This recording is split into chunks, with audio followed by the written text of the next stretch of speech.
Pemirsa masih di IDX Succession Closing dan kami juga masih menggunakan untuk bisa bergabung dan berpartisipasi bersama kami di WhatsApp interaktif di 0812 di 8788 di 3723 seperti yang tertera di layar televisi Anda nantinya.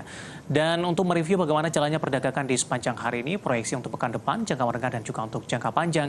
Dan saat ini kami sudah terhubung melalui Zoom bersama dengan Bapak Andri Zakaria Siregar yang merupakan selaku Head of Technical Analis PT BNI Sekuritas. Kita akan langsung sapa saja Pak Andri. Selamat sore, apa kabar Pak?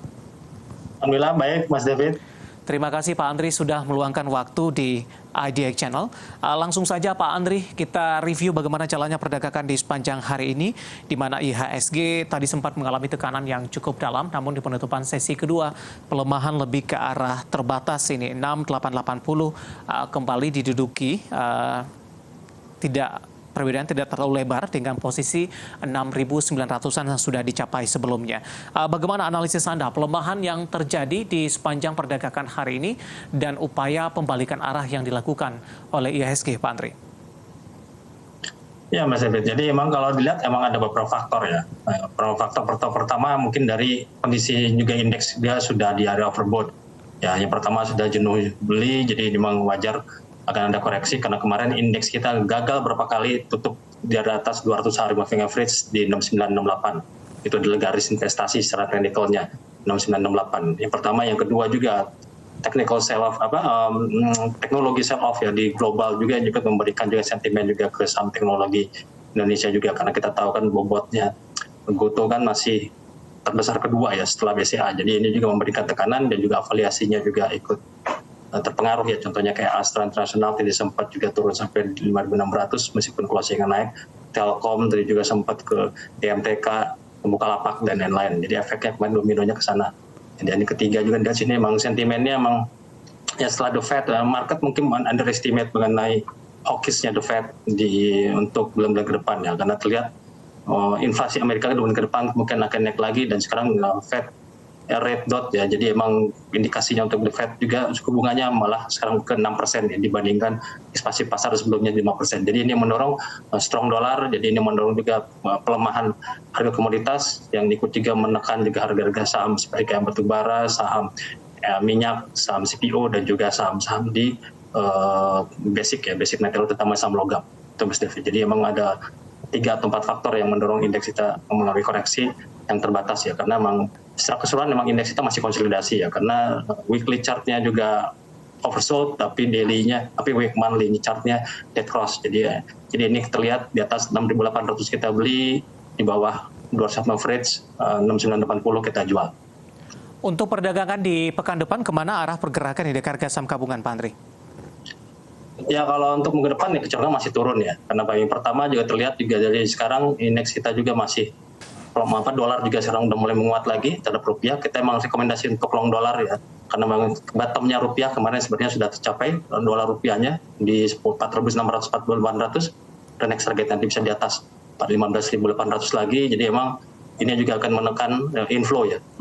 Jadi akan menekan inflow, kemungkinan juga 1-2 minggu ke depan kemungkinan akan ada outflow. Ya, karena juga dilihat dari indikator dari Wall Street pun juga terlihat saham S&P 500, juga Nasdaq Composite, saham-saham teknologi di sana banyak, dan juga saham Dow Jones Industrial, 30 saham blue chip juga terlihat sudah overbought, jenuh jual. Jadi artinya tekanan dari Wall Street nanti mungkin akan berimbas ke Indonesia, terutama dari saham Goto ya. Saya pikir ini minggu depan difokus ke saham Goto dan afiliasinya. Oke.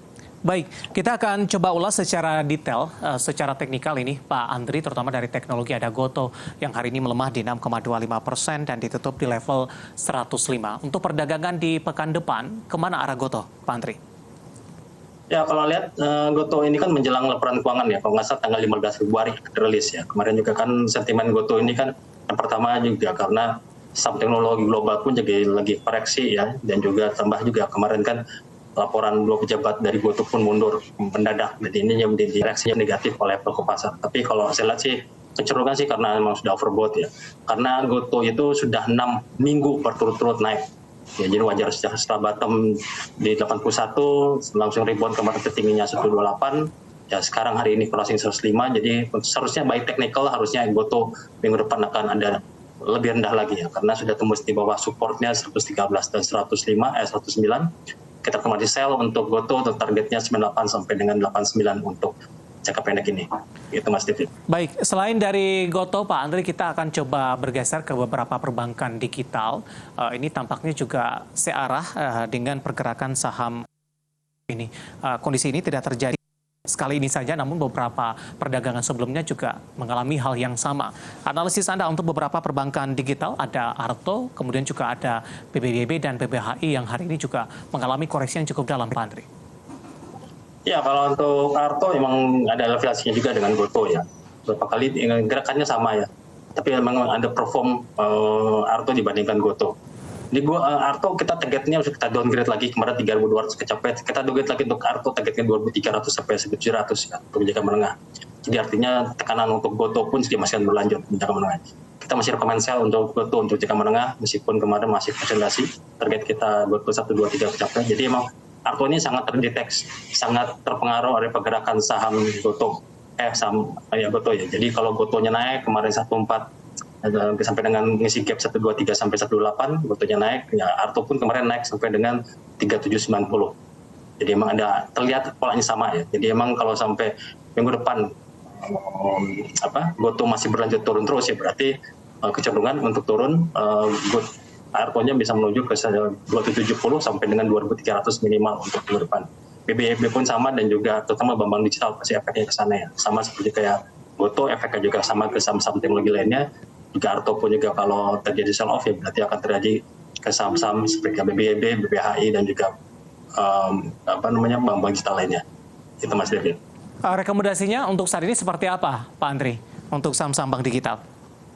Untuk selektif ya, mungkin kalau bank digital kita lebih selektif untuk sell untuk tadi contohnya BBB, Arto, ya, BBHI dan juga bank ya, yang bank net syariah. Tapi kalau untuk agro dan juga BRIS kita rekomend untuk buying weakness ya, karena terlihat chartnya lebih baik dibandingkan saham digital lainnya. Jadi untuk agro dan BRIS saya pikir lebih outperform dibandingkan saham yang tadi yang kita sebutkan yang kecenderungan mau turun, Mas David. Baik, selain dari teknologi, kemudian juga saham-saham perbankan digital yang cukup menarik hari ini adalah dari konsumer. Pak Andri, ada Unilever dan kebetulan juga masuk ke dalam listed Kamaris Update kita. Dari sisi kinerja, Unilever ini kurang begitu mengembirakan. Dari posisi laba, tampaknya masih mengalami penurunan. Secara teknikal, beberapa hari perdagangan terakhir, Unilever sudah mengalami penguatan yang cukup signifikan, bahkan juga sudah menembus kembali level di atas 5.000-an. Bagaimana analisis Anda? Koreksi yang cukup dalam terjadi terhadap saham Unilever di sepanjang perdagangan hari ini? Ya sebenarnya sih kalau lihat berapa kali ya kita harus di sini Mas David, satu sampai 2 bulan yang lalu saya sudah komen. Ya buy consumer sejak bulan November hold sampai dengan Februari Maret sekarang masih terbukti ya. Cuannya gudang garam sekarang cuannya lebih dari 60%. Ya sempurna lebih 40%. Kenapa? Karena emang rotasinya cycle-nya tuh consumer tuh selalu naik di bulan November sampai dengan kuartal pertama. Ini juga berlaku dengan Unilever. Cuman apesnya Unilever ini ya sebenarnya bukan berarti kita tidak terlalu melihat kelebihan keuangan, tapi kelihatan dari supply demand ya. Ya, emang mau tidak mau emang whatever happens dengan earning-nya Unilever pasti akan turun di bawah 4460 karena itu koreksi C-nya belum selesai. Ya, berbeda dengan gudang garam yang sudah selesai kemarin terendahnya 16.500 dan juga kemarin terendahnya di HM Sampurna. Jadi ini rotasi ini yang berjalan. Jadi selama masih Sampurna naik, masih gudang garam naik, ya Unilever nggak akan bisa naik. Gitu, karena rotasinya itu. Jadi rotasinya seperti itu. Jadi kalau kita membuka time to buy, market timingnya kapan to buy untuk beli Unilever, kita harus tahu dulu kapan peaknya gudang garam. Saya lihat bisa sampai 28 sampai 32 ribu. Disulah mungkin kita bisa cicil beli untuk saham Unilever. Sampurna pun bisa menuju 11.70 sampai dengan 12.50. Jadi memang kalau dilihat ini rotasi ini yang mesti kita lihat dari konsumer yang masih bagus untuk kita hold sampai dengan Februari Maret ini. Untuk Unilever bagi yang nyangkut di level atas terutama di 5.000-an tampaknya juga masih banyak yang pegang ini Pak Andri.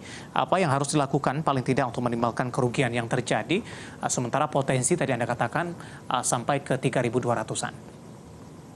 Nah, untuk Unilever emang target kita sih di bawah 4460 terendahnya kemarin ya. 4460 tembus ya, bisa menuju ke target berikutnya adalah 4260 sampai dengan 3890. Untuk bottomnya pun kemarin bottomnya kan sampai 3.000 di bawah 3.600 saya pikir nggak ke sana ya. Yeah. Karena saya bilang tadi ini nanti juga rotasinya akan berbalik lagi. Jadi saya pikir ini fund managers ini yang dan melarikan duitnya ke consumer dan juga ke gudang garam dan Sampurna, mau tidak mau masih akan switching nanti ke Neva. Cuman timingnya belum tetap gitu. Baik, Jadi Pak. bisa hold, gitu. Ya, masih bisa hold Pak untuk Unilever? Ya untuk jangka menengah masih bisa hold, tapi kalau untuk jangka pendek, mungkin kita cicil beli lagi nanti kalau tembus di bawah 4.200, 4.460. Baik, review dan rekomendasi dari Unilever hari ini mengalami koreksi yang cukup dalam. Pemirsa, Pak Andri menarik. Kita lanjutkan kembali perbincangan bersama dengan Bapak Andri Zakaria Siregar selaku Head of Technical Analyst PT BNI Sekuritas.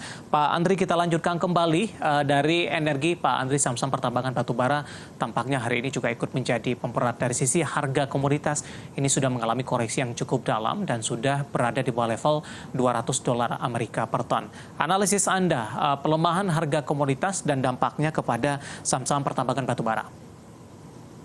Ya, mungkin kita paling detail ya kalau untuk analisa batubara ya Nickel Indonesia ini ya. Karena kita sudah beberapa kali sounding di sini juga ya setiap bulan, dan juga beberapa kali kita juga sudah di YouTube channel di BNI Sekuritas pun kita selalu bilang ya, katanya akan jadi crash nanti di saham-saham batubara sejak kita ngomong di Desember sampai dengan awal Januari. Dan ini akan berlanjut lagi. Target kita turunkan sekarang, kemarin sudah tembus target kita ke batubaranya ke kemarin 325 tercapai, kemarin juga tercapai juga 235, kemarin closing 225 dolar per metric ton. Berarti target berikutnya dari yang Newcastle ini berarti akan menuju ke 150 sampai dengan 200. Jadi artinya bottomnya belum selesai. Berbagai kemarin pun kita sebut juga ada hati-hati akan sell off lagi, TMG pun bisa di bawah 30.000, ada target kita masih 2.300 sampai dengan 2.500.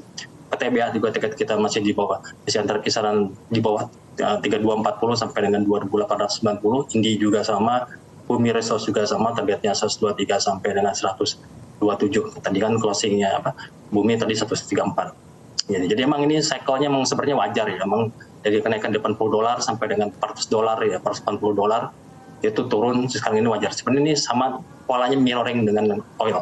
Ya waktu oil 130 turun drop sampai dengan peaknya waktu Ukraine dan juga Eurasia kemarin perang ya, sampai turun sampai dengan kemarin 70. Itu sama korelasinya dengan persentasenya 40-50% sama dengan coal sekarang.